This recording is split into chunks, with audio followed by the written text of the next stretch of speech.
Bem-vindos à nossa segunda semana de aulas da disciplina de Linguagem de Programação 1 do curso de Engenharia de Software.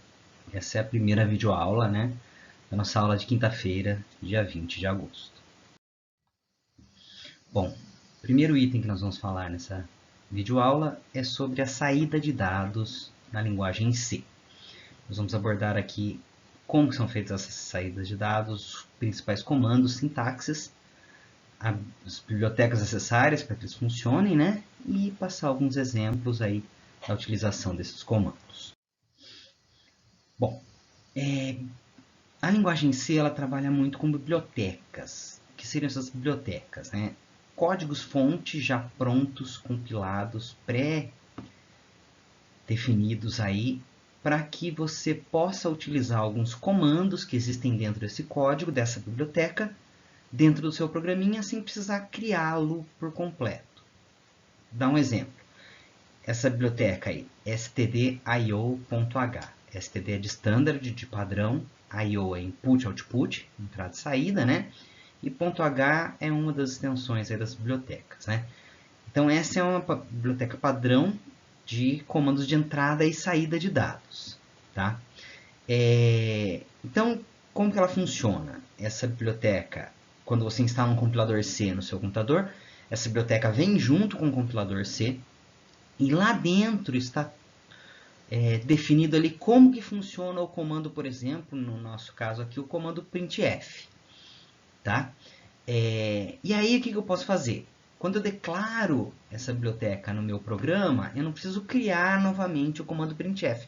Eu simplesmente vou lá e uso esse comando, essa função. Tá? Então, essa é a utilidade, explicando meio por cima, assim, das bibliotecas. Como que a gente declara?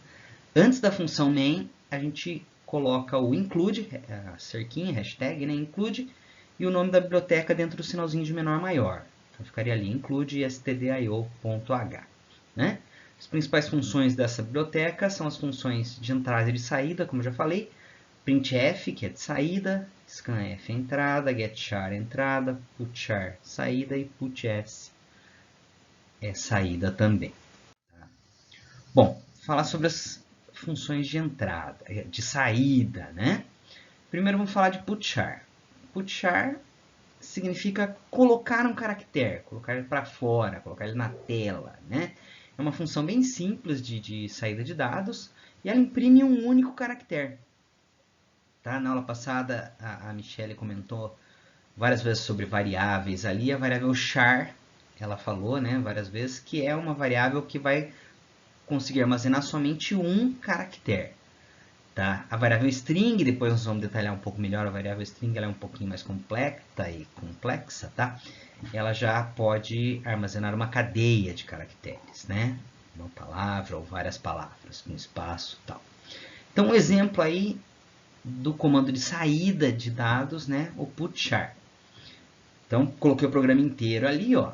A gente tem aqui o include, stdio.h, aí a função main, abre chaves, Todo programa main tem que abrir chaves, fechar chaves, o delimitador, E aí o comando putchar, abre parênteses, dentro de aspas simples, a letra X. Então, qual vai ser a saída desse programa quando a gente rodar, compilar e rodar esse programa? Ele vai mostrar na tela só a letra X. Tá? Bom, aí o próximo comando é o putS.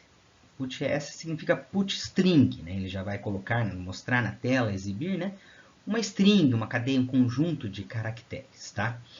Então, o exemplo é bem parecido. Primeiro a gente define ali a biblioteca stdio.h, função main, entre as chaves, abre chaves, fecha chaves, E aí o comando putS, abre parênteses, aí a gente abre aspas dupla, tá? E a gente pode colocar uma palavra ou várias palavras aí dentro dessa aspas dupla, certo? Essa é a diferença, então, o putchar era só um caractere, tá certo? Bom, as diferenças aí, então, do putchar para o putS. Putchar só um caractere, tá? No putS, uma sequência de caracteres. E no putchar, aspas simples. PutS, aspas duplas. Bom, o próximo comando e o mais utilizado é o printf.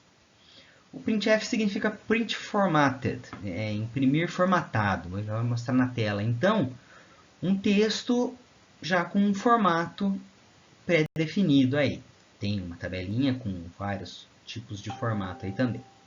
Bom, então muito mais poderoso que a função puts e putchar com certeza, né? Ele imprime valores que não são sequências de caracteres. Ele permite também que a gente imprima variáveis, cálculos, tá? E pode formatar esses dados aí, além de poder juntar várias sequências de caracteres, né? Ali ele explica também ali, né, que pode imprimir valores de variáveis e pode receber argumentos, que seriam o quê? O formato dessas variáveis. Bom, aqui um primeiro exemplo é o printf. Bom, aqui, galera, nesse printf, nós temos aqui numa primeira parte dele, ó, nós temos aqui o texto que vai sair na tela, certo? E esse texto aí ele está misturando palavras, frases aí da nossa língua portuguesa, se estivesse escrevendo em inglês normal, tá? Então a palavra inteiro e real. Ali você colocou a mensagem que você quisesse escrever, tá? E aí, no lugar onde eu quero que apareça o meu número inteiro, eu coloquei aqui o formato desse número inteiro. No caso aqui, porcentagem D, tá?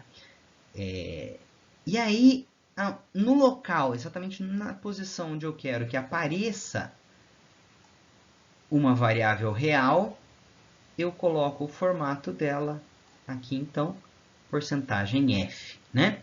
Depois que eu fechei aspas aí, separado por vírgula, a gente coloca, né, as variáveis que eu quero que apareçam ali onde está o porcentagem D e o porcentagem F. Então, respectivamente, no lugar do porcentagem D, o C vai colocar o valor da variável F, e no lugar do porcentagem F, a linguagem C vai colocar o valor da variável F. Então, ali, ó, I e F são variáveis, respectivamente, elas foram criadas antes, né? Tem que ser previamente criadas já essas variáveis, senão não vai mostrar, né? E elas são, respectivamente, do tipo int e do tipo float. Então, quero exibir uma variável do tipo int, porcentagem D. Tipo float, porcentagem F. Tá? Uma outra característica, então, importante do printf é que a gente pode definir o tamanho, a largura do campo que a gente vai imprimir. Primeiro exemplo aqui, ele vai imprimir uma variável porcentagem D com 5 espaços reservados para ela. Tá? Então, ficou porcentagem 5D, vírgula 15. Então, ele vai imprimir o número 15, tá? Com 5 espaços. Então, se tivesse uma frase antes, né, desse valor 15, ele ia imprimir, por exemplo, ali a frase número. Ele ia imprimir número, ia dar 3 espacinhos e ia colocar o 15. Tá? Se fosse o número 1000, ele ia escrever número e um espacinho e depois o 1000. A gente está com 5, né, caracteres. Tá? Na linha de baixo já está diferente. Ó. Ao invés de porcentagem 5D, foi colocada porcentagem 0,5D. Então, ao invés de preencher com espacinhos aqui, como está na linha de cima, ele preencheu com zeros aqui. Então, se eu colocasse aqui printf, porcentagem 0,5D, e o número 1000 ia aparecer 0,1000. O número 1 ia aparecer 4 zeros, né? E o 1. Tá? E no último exemplo, com menos aqui, né? Porcentagem menos 5D, ele exibe o 15 do lado esquerdo, 3 espaços e depois a próxima frase, caso ela venha a aparecer, tá? Então, alguns detalhezinhos aí da formatação dos valores que a gente vai exibir através do printf. Bom, no printf a gente pode definir também tamanho de campos de ponto flutuante, não é ponto flutuante, ponto flutuante, tá? O ponto flutuante são as variáveis reais, né, ou float na linguagem C, e elas têm uma determinada quantidade de casas decimais, de casas depois da vírgula. Então, no printf a gente pode definir no formato ali já quantas casas decimais a gente vai querer que seja exibido esse valor, né? No primeiro exemplo, ó, 4 casas antes da vírgula e 2 depois da vírgula, que na linguagem C, na verdade, não é vírgula, é o ponto decimal, né? É o ponto. Então ele exibe o resultado aqui, o valor com 4 itens e 2 depois do ponto. Aqui 3 e depois 2, como ele passa de 3, ele exibe da mesma maneira, tá? Aqui interessante, na terceira linha já 3.1. Então você repara que ele vai exibir aqui só uma casa depois da vírgula. Como o número era 0.78, o que ele fez? Ele arredondou para cima. Se fosse 0.38, ele ia manter, né? Ele ia mostrar só 0.3. Tá? E aqui o printf 10.3, esse mesmo número, tá? O que ele fez? Ele definiu esse número com 10 espaços, reservou 10 espaços para ele. Então vão ficar esses espaços em branco antes do número, tá? E ele só tem duas casas decimais, então 3 casas depois da vírgula, ele está exibindo, ele está complementando com zeros. Bom, a gente pode também, através do printf, por isso que fala-se que ele é mais poderoso, né, do que o putS, a gente pode misturar mensagens, strings, frases, palavras, né, com valores ou variáveis ou até fórmulas, cálculos, né? Para tanto, a gente precisa simplesmente separar essa mensagem da variável ou da fórmula ou do número, né, através de uma vírgula, tá? Bom, alguns exemplos aqui, olha. Resultado da divisão. Então, está dentro de aspas, essa mensagem vai aparecer primeiro, tá? Essa mensagem eu poderia escrever qualquer coisa, em inglês até, se eu quisesse, tá? E aí tem o formato que eu quero que a variável apareça. Então, é um formato float, não é? Com 4 caracteres antes do ponto decimal e 2 caracteres depois do ponto final, do ponto decimal, né? E aí aparece a variável resultado.